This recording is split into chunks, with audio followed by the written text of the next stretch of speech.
나무값이 1년에 20%씩 뛰는 거예요. 세상에 이렇게 뛰는 자산 없잖아요. 금이 그렇게 뛰나요? 나무는 그렇게 올라가는 거예요. 제가 만든 그 산소삼복기라는 제품을 이용하면은 나무를 너무 싸고 안전하게 많이 빠르게 생산할 수 있거든요. 이걸 하면은 제가 지구를 테라포밍할 수 있을 것 같아요. 네, 안녕하세요. 수상한 팟캐스트 호스트를 맡고 있는 신유준입니다. 오늘도 새로운 게스트 한번 모셔서 이야기를 나눠볼까 하는데요. 소개는 직접 한번 해주시죠. 네, 안녕하세요. 저는 애프터레인 대표 박중현이라고 하고요. 저희는 나무를 키우고 관리하는 데 있어서 기술적인 요소들을 제공하는 일을 하고 있습니다. 그 방금 말씀해 주셨던 애프터레인 조금 더 자세히 설명을 해주실 수 있나요? 네, 저희 회사가 하는 역할이 요즘에 제일 필요한 게 나무거든요. 기후변화 대응하려면은 지금 탄소도 많이 저감해야 되고 탄소 저감하는 게 나무잖아요. 네. 그리고 올해 산불 크게 났었죠. 경북 지역에 48,000헥타르나 그 산불이 났고 전 세계에 똑같이 지금 산불이 나고 있어요. 그거 다 복구하려면 나무 필요하고 그리고 과일 많이 드시죠. 네. 네, 과일 생산하는 거 다 나무거든요. 이런 나무들이 많이 필요한데 요즘에 나무들이 너무 많이 죽어나가고 있어서 그것들을 계속 키우고 생산하는 일을 해야 돼요. 그런데 이 업계가 굉장히 고리타분하고 바뀌는 게 없어요. 그래서 그 부분을 저희가 기술적으로 첨단 기술을 뭐 AI 같은 거 적용시켜서 퀀텀 점프를 할 수 있도록 네, 그런 역할을 하는 회사입니다. 애프터레인 운영하고 계신 사업에 대해서 잠깐 설명을 해주셨는데 네. 사실은 처음부터 이 사업을 시작했던 것이 아니라 그 20대 때에 창업을 한번 해보셨다고 제가 이제 알고 있는데 그때 그러면 대학교 졸업을 하시고 난 이후에 바로 창업을 하셨던 건가요? 아니요, 아직 대학생일 때 네. 했고요. 제가 창업을 하려고 그때 휴학을 했었어요. 근데 그 당시에는 모두가 이제 취업을 하고 뭐 공무원이 되고 그런 분위기였기 때문에 창업한다 그러면은 다들 미쳤다고 했었죠. 지금처럼 이렇게 지원을 많이 해주고 그렇게 알아주는 시대가 아니었고 심지어 제가 있었던 에피소드 하나 말씀드리면은 세무서 가서 제가 사업자 등록을 하려고 했더니 거기 있는 담당 공무원분이 뭐라고 했냐면 너 공부 못 해가지고 취업도 못 하니까 이렇게 사업하려고 하는구나 이런 얘기까지 들었어요. 아니 거기서 그 직접 그렇게 얘기를 했다고요? 면전에 대고? 네, 면전에 대단하신 분이네 그분도. 네. 네. 근데 지금은 그래도 뭐 스타트업 지원 사업도 많고 뭐 투자를 받으려고 하면 또 받을 수 있고 그런데 그럼 그때 처음에 사업을 시작할 때는 뭐 어떤 돈으로 어떻게 사업을 시작하게 되셨는지. 지금 말로는 헌터라고 하는데 공모전 헌터라고 하는데 그 당시에 제가 그런 걸 했어요. 그래서 대학교 3학년, 4학년 다니는 내내 한 20개 정도 수상을 했고요. 거기서 이제 상금을 벌어서 학비도 하고 제 생활비도 하고 이제 창업 자금으로도 좀 썼죠. 네. 그 발명한 발명품이 뭐였나요? 제가 그 당시에 전기 자동차 개발했다고 하면 믿으시겠어요? 전기 자동차요? 네. 테슬라 창업할 때랑 좀 시기가 비슷한데 제가 그 당시에 사륜 개별 조향되는 그러니까 바퀴 4개가 각각 이게 돌아갈 수 있는 그런 전기 자동차도 만들었을 거예요. 어떻게 그런 것들을 발명을 하실 생각을 하셨죠? 더 어릴 때부터 계속 머리에 떠오르는 게 있으면 항상 뭔가 적어놨어요. 노트에 뭐 한 20대 초반부터 계속 적어놨던 것 중에 이제 뭔가 시기가 맞는 아이템들 그리고 제가 그 처음 창업했던 아이템은 그 셔터를 디자인하는 사업이었거든요. 네. 그거 굉장히 지저분하고 더럽잖아요. 네네. 거기를 이제 랩핑 디자인해서 필름을 입혀서 거기다 이제 광고도 하고 네, 그런 것들을 좀 일찍 시작을 했죠. 그럼 그게 어떻게 됐죠? 처음에는 아이디어가 너무 잘 받아들여졌어요. 왜냐면 2009년에 서울시가 세계 디자인 수도한다고 그래서 디자인 사업을 엄청 밀어줬거든요. 그리고 그 당시에 또 현재 있는 지원 사업의 모태인 그 예비 기술 창업자 육성 사업이라는 게 처음 나왔어요. 거기에 또 선정이 됐어요. 그래서 그런 것들 지원 받아서 서울에서 지원하는 청년 창업 2030이라는 프로그램이 있었어요. 네, 그래서 그거 지원받아서 가든5 들어가서 서울시에서 하는 여러 가지 사업들을 진행을 했는데 심지어 제가 뭐까지 했냐면은 이렇게 랩핑 디자인도 하고 겨울에는 이제 크리스마스 트리 여기저기 장식하고 하잖아요. 그런 디자인 사업도 다 했었어요 그때. 그럼 그 이후에는 그걸 계속 안 하신 이유는 뭐예요? 이게 제가 발명은 잘 해도 사회 초년생이 이제 돈의 흐름이라든지 뭐 경제적 개념 이런 게 전혀 없었거든요. 저 공대생이었기 때문에 또. 그리고 이거 혼자서 계속 뭔가를 하면은 좀 많이 외롭더라고요. 다른 팀들 이제 주변에 있는 팀들 보면은 다들 이제 으쌰으쌰해서 하는 게 있는데 저는 맨날 혼자서 이제 구석에 처박혀서 혼자 막 하다 보니까 그때는 몰랐는데 지금 생각해 보면 우울증이에요. 아. 네, 우울증이 왔었죠. 그걸 못 이겨내고 그래서 첫 번째 사업을 네, 실패했습니다. 그럼 그 이후에는 이제 어떻게 생계가 이제 뭐 어려워지셨을 텐데. 취업 준비를 했습니다. 결국에는. 네, 취업 준비를 한 3개월 정도 했어요. 그 당시까지만 해도 나는 절대 취업 안 하고 나는 창업해서 성공해서 떵떵거리면서 살 거야 그랬는데 네, 꾸역꾸역 강남에 있는 토익 학원 가고 네, 토익 시험도 보고 이력서를 60개를 썼어요. 그 단기간에 한 2, 3개월 정도에 그 기간 동안 저는 생각한 게 내가 창업으로는 안 됐지만 그래도 내가 역할을 많이 할 수 있는 중소기업 가서 내 실력을 한번 뽐내보겠다 했는데 웬걸 그 60개 중에 중소기업에서는 다 떨어졌습니다. 다 떨어지고 대기업만 됐어요. 더 좋은 거네요. 제가 알기로는 그 취업을 하셔서 현대자동차에 들어가셨는데 예. 몇 년을 하셨다고 하셨죠? 거기서 일을? 순수하게 근무한 거는 6년 조금 넘고요. 저는 이제 가장 궁금한 게 그런 부분이거든요. 20대 초반부터 막 그 발명도 하고 창업도 하고 싶어서 막 이러던 사람이 그 갑자기 토익 공부를 한 다음에 그 대기업에 들어가면 다들 예상하시는 그런 부품처럼 일을 하게 되잖아요. 뭐 물론 네네. 그렇지 않은 사람도 있긴 네. 하지만 그런 세월을 6년 동안 어떻게 견디셨을지 이제 전 이게 가장 궁금하긴 했어요. 지금 말씀해 주시니까 추억이 새록새록 떠오르기도 하고 와 너무 이것만 얘기해도 저 2박 3일 얘기할 수 있을 것 같아요. 왜냐면 그렇게 제가 큰 날개를 피려고 했던 사람이 웅크리고 들어간 거예요. 제가 아까 전기차 만들었다고 말씀드렸잖아요. 전기차 관련된 부분으로 가고 싶었는데 대기업에서는 그런 게 안 돼요. 내가 원하는 대로 할 수는 없어요. 위에서 시키는 대로 다 가야 돼요. 왜냐면 나는 부품이니까. 제가 그 안에서 어떻게든 잘해보려고 거기서도 이제 발명도 많이 했고요. 특허도 많이 내고 그런 거 하니까 많이 인정도 해주셨어요. 그래도 제가 이제 성이 안 차는 거죠. 왜냐면은 제가 그 안에서 이제 할 수 있는 역할이 정해져 있어요. 그런데 저는 아이디어가 많으니까 다른 팀에서 하는 아이템들도 막 발명을 할 수 있거든요. 근데 그런 걸 해서 내봤자 뭐 거기서 채택이 돼야지 이게 뭐 성과가 있고 이런 건데 그런 게 제 생각대로 안 됐고. 네. 그럼 어떻게든 그 본인의 성향을 막 발현하려고 발버둥 치시긴 치셨네. 하나 더 생각나는 게 네. 스텔스 창업이라고 아시죠? 알죠. 지금은 그 개념이 있는데 네. 그때는 그런 개념이 없었어요. 그래서 제가 한 회사 3년 정도 다녔을 때 네. 제가 다시 후배들을 불러 모았어요. 야, 우리 지금 회사는 다니고 있지만 나중에 더 크게 성장하기 위해서는 사업을 해야 된다. 그래서 후배 7명을 모아갖고 주말마다 불러 모았어요. 토요일, 일요일. 그래서 위켄드 컴퍼니라는 개념을 만들었어요. 그때. 그때는 어떤 아이템을 하셨나요? 그 당시에 아이템 2개를 놓고서 고민을 하다가 선정해서 간 게 차량용 공기청정기였고 다른 하나는 비트코인 게임 사이트였어요. 와, 그때 2013년에. 그치 그때 한창 알만한 사람들만 알았던 그 비트코인 개념이 있었죠. 그렇죠. 네. 잘못 골랐네요.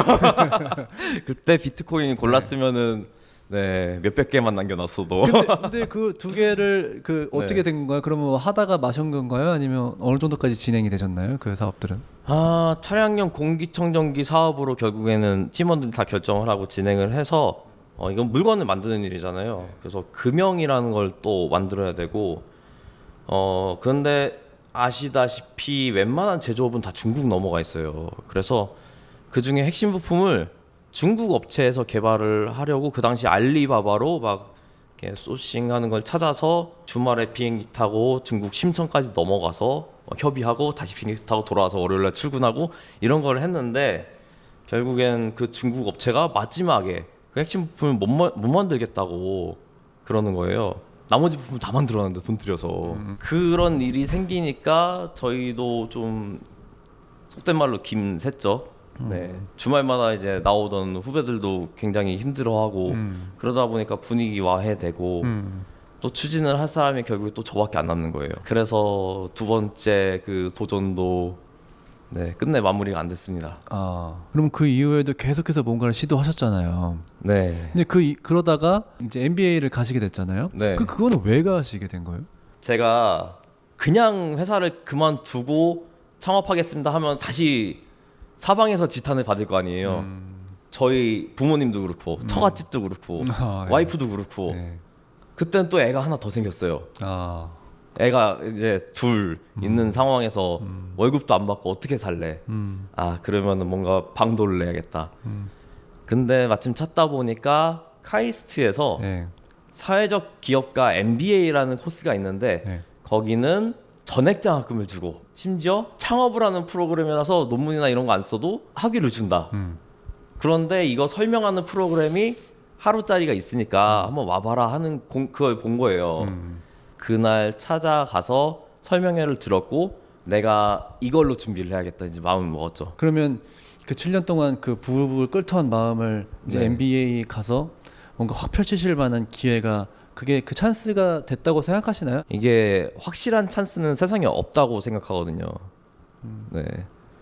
시간을 번 그 기간 안에 내가 뭔가를 준비해서 해야 되는 거고 또 그 기간은 엄청나게 불안한 시간이었어요. 왜냐면 처자식 갓난애까지 해갖고 다 있는데 회사에서 꼬박꼬박 받던 그 큰 월급 휴가 같은 것들도 그렇고 쉴 수 있는 시간도 많고 그랬는데 그런 거 하나도 없이 이제 나 혼자 오롯이 버텨내야 되니까 그나마 다행인 건 우리나라 참 좋은 나라죠. 육아휴직 급여를 주시잖아요.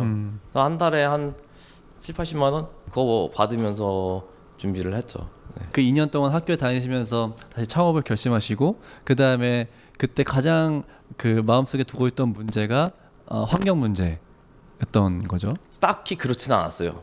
예, 왜냐면 제일 시급한 문제를 찾아서 해결해야 되겠다는 생각이 좀 있어서 시급한 문제들을 이것저것 막 찾았죠. 네. 뭐 해외에서 일어나는 문제들도 있을 수 있고 뭐 국내에서 일어나는 문제 중에서도 뭐 꼭 환경 문제만 있는 건 아니잖아요. 네, 근데 네. 그 당시에는 환경 문제가 제일 컸어요. 미세먼지 문제 때문에 온 국민이 다 죽는다고 난리치고 있는데 심지어 저희 첫째 아들이 네. 가와사키 병이라는 게 걸렸거든요. 그게 뭐죠? 이게 국내에서 그 당시에 의사들도 몰랐어요. 이게 네, 온몸에 있는 혈관들이랑 심장에 다 염증이 생겨갖고 40도가 넘는 고열이 계속 지속되는 병인데 샌디에고 대학에서 나온 논문을 보니까 미세먼지가 많이 발생했을 때 칸디다균이 호흡기를 통해서 들어와서 그게 퍼져서 생기는 게 가와사키 병이다. 그러니까 이게 사회적으로도 큰 문제였지만 저 개인적으로도 네 저희 첫째 아이가 그렇게 돌밖에 안 됐는데 그렇게 사경을 헤맬 정도로 아팠으니까 아 이거 내가 해결해야 되는 문제다 이렇게 생각을 하고 잡게 됐죠.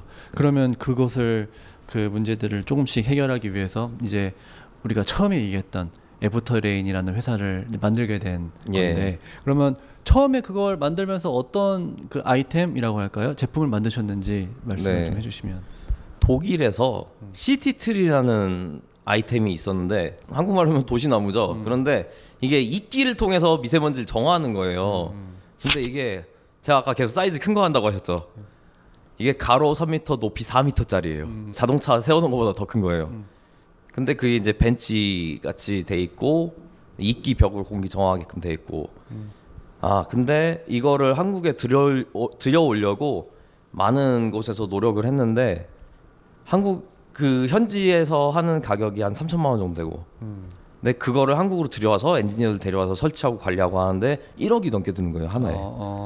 아 그러면 이거를 내가 해야겠다. 나는 어차피 자동차 설계도 했고 이쪽에 대해서 좀 아이디어도 있고 해서 제가 공기 정화 벤치라는 거를 하나 굉장히 작게 만들어 갖고 샘플로 만들었는데 근데 그걸 보고 마포구청에서 연락이 왔습니다. 그걸 설치해달라 이런 건가요? 네. 아. 마포구청에서도 그 아이템을 너무 원해서 하고 싶었는데 할 수가 없는 상황이었고 마포구청에서 연락이 왔고 제가 미팅 자리를 나갔는데 팀장님 5분이 오신 거예요. 저는 공무원 조직 체계를 몰라갖고 팀장이 높은 건지도 모르고 그랬는데 한 과에서 팀장님 5분 오셨으면 다 오신 거거든요. 그래서 그분들이 그러면은 그냥 공기 정화만 하지 말고 거기다 산물 인터넷도 붙여달라 이렇게 말씀하셨어요. 근데 저 사무리터는 하나도 몰랐거든요. 컴퓨터 뭐 엑셀, 워드 이런 것만 할 줄 알지 프로그래밍 할 줄 몰랐는데 해달라고 하시니까 네 알겠습니다 하고서 그냥 약속을 해버렸죠. 그리고 남은 시간 2달이었어요. 어떻게 성공을 하셨나요? 네, 어쨌든 뭐 제품 만드는 거는 제가 설계는 제가 잘 했고, 근데 이게 대기업에 있다 보면은 협력사들이 알아서 다 해주거든요. 근데 그거를 제가 가불병 정까지 내려가고 업체들 찾아다니면서 여기 거절당하고 저기 거절당하고 하면서 결국에는 한 업체를 만나서 그 제품을 만들었고, IoT 같은 경우도 2달 동안 저랑 같이 창업한 그 친구랑 그 IoT 회사를 소개받아갖고 거기에 뭐 한 달 정도 계속 출퇴근하면서 계속 이렇게 네 감사합니다 비벼가면서 배워갖고 만들어냈습니다. 그래서 그게 9월 30일 날 마포구청 앞에 설치가 됐었습니다. 그러면 그쵸. 그 이후에 그 미세먼지 문제를 풀기 위해서 네. 그러면은 그 공기정화 벤치를 만들었는데 그 이후에 그것이 계속해서 생산해내지 못한 것으로 제가 알고 있거든요. 어떤 일이 예. 있었던 거죠? 이거 굉장히 처음엔 잘 나갔고요. LH에서도 설치하고 전국 지자체에 다 소문이 나서 설치를 많이 했어요. 심지어 대당 3천만 원이었어요. 3천만 원. 네. 아. 객단가 높은 사업이잖아요. 네네. 괜찮죠. 그런데 이게 아무래도 정부 자금에 좀 의존하고 하다 보니까 19년 말에서 20년에 코비드 19 네네. 코로나가 터졌잖아요. 네.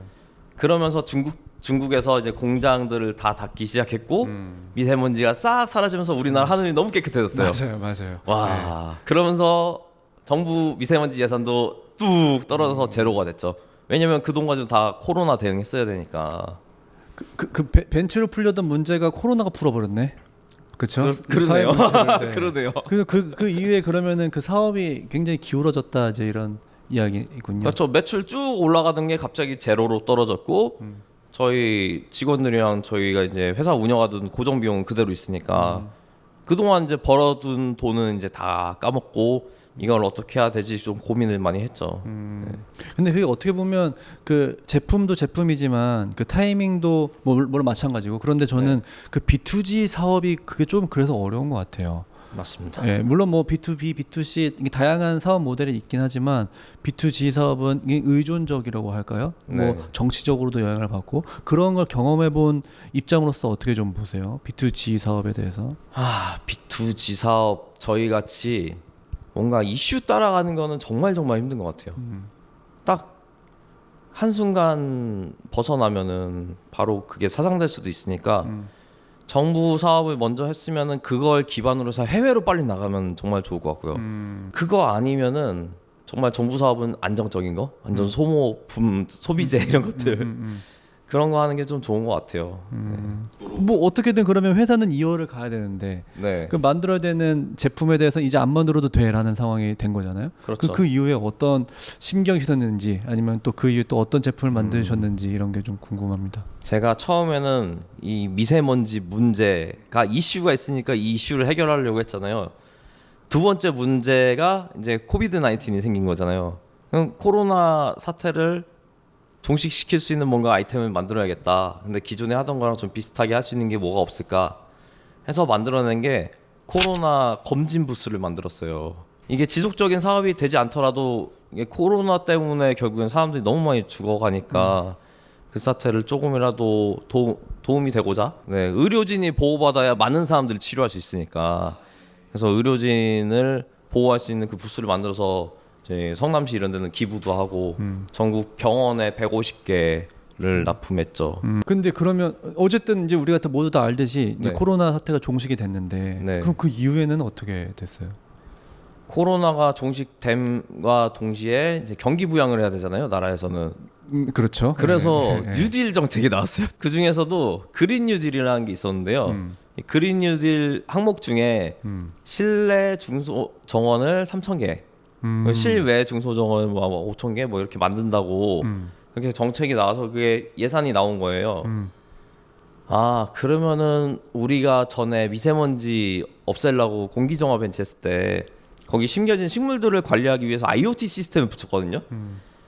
여기서 이제 벤치에서 IoT 시스템만 띄어서 스마트 정원 관리 시스템을 만들면 그 많이 설치되는 정원들에 사람들이 인건비 태워가면서 이게 관리를 안 해도 시스템이 붙어서 24시간 관리하면서 이게 사업이 되겠다라는 판단을 했죠.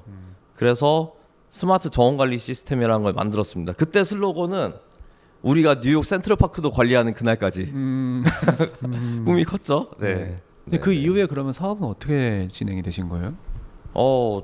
잘 됐었죠. 전국에 제가 350개 정도 설치를 했어요. 엄청 많이 했죠. 그런데 이것도 작년 초 24년 1월 정부에서 예산을 없앴습니다. 그 정부 영향을 계속 받으시면서 이제 그 질풍노도를 겪으셨네, 계속. 이 정원 관리 시스템을 하면서 제가 이런 게 올지 이제 좀 알겠더라고요. 언제 올지. 그래서 좀 예측을 하고 다음 스텝을 미리 준비를 해놨었어요. 그게 이제 스마트 나무 농장이라는 건데, 왜냐면 제가 정원 관리 시스템을 하면서 그 정원 조성 계속 하잖아요. 나무 값이 1년에 20%씩 뛰는 거예요. 세상에 이렇게 뛰는 자산 없잖아요. 뭐 금이 그렇게 뛰나요? 뭐 비트코인이 그렇게 뛰나요? 주택이 그렇게 뛰나요? 나무는 그렇게 올라가는 거예요. 그러면 우리 관리 시스템이 있으니까 나무 키워서도 팔아보자. 그리고 나무 농장도 구축해주는 것도 해보자. 왜냐면은 요즘에 시골에 남는 땅이 너무 많거든요. 남는 농지들 그냥 방치하면 벌금 내야 되거든요. 아니면 강제 매각하거나. 그런데 다 나무 농장 만들어 버리자. 그래서 스마트 나무 농장 만드는 사업을 미리 준비를 좀 했고요. 거기에 이제 나무 농장 만들고 뭐 나무 키우려면 묘목이라는 게 있어야 돼요. 나무는 우리 그냥 천지 삐까리 널린 게 나무인데 이거 결국엔 새싹부터 시작하는 거거든요. 이거를 묘목도 많이 필요한 거예요. 그럼 묘목도 많이 만들 수 있게 또 만들자. 그래갖고 거기에 관련된 것들을 하나하나 다 만들었어요. 그래서 나무 관련된 기술들을 다 내재화 시킨 거죠. 팀 내부에? 네, 회사 내부에서 묘목 키우는 것부터 나무 키우고 나무가 이제 정원이나 산지에 나가면 그거 관리하는 것까지 전부 다 내재화를 시켜놨죠. 제가 여기서 궁금한 점이 하나가 더 나오는데 네. 뭐냐면 제가 알고 있는 바에 의하면 중현님이 지금 유튜브 채널을 또 운영하고 계시잖아요. 네. 근데 갑자기 이 기술들을 막 이용해서 그 제품들을 혹은 기계들을 만들어내다가 네. 컨텐츠를 만들기 시작했다는 거죠. 근데 아, 이거는 네. 어떤 그 변화 혹은 심경의 변화 혹은 뭐 상황의 변화가 있었길래 이런 본인의 그런 사업적인 변화가 있었는지 궁금합니다. 일단 저희 회사가 거의 연구소 조직이에요. 제가 연구소에 있다 보니까 연구소 조직처럼 만들어놨는데 그러면 제 문제가 마케팅이거든요. 그런데 마케팅을 내가 어떻게 해야 될지도 모르겠고 이거를 사람을 고용해서 하자니 또 비용이 많이 나갈 거고 그러면은 제일 좋은 방안이 유튜브 아닐까라고 고민을 하고 있었고요. 대한민국 유튜브 사용자 몇 명인지 아시나요? 모르겠는데. 모르시나요? 네. 유튜브 하고 계시지 않나요? 이제 시작하고 있죠. 네. 대한민국 유튜브 사용자 4천만 명입니다. 4천만 명한테 제가 이렇게 마이크 들고 그냥 얘기만 해도 다 홍보를 할 수 있는 거예요. 이렇게 좋은 플랫폼이 어디 있어요? 그래서 제가 유튜브를 하면서 깨달은 게 내가 아무리 못하고 진짜 내가 얼굴 안 나오고 진짜 그냥 말로만 떠드는 유튜버 그냥 뭐 일주일에 영상 하나만 올리더라도 이게 마케터 10명 고용한 것보다 효과가 크다. 이게 확실해졌어요. 유튜브 채널도 발명하실 때처럼 혹은 기계를 만들 때처럼 컨텐츠 창작도 비슷하게 느끼셨는지 이게 좀 궁금해요. 잘 만들고 하면은 정말 희열이 있고 좋긴 한데 뭐 컨텐츠 많이 하시는 분들 다들 아실 거예요.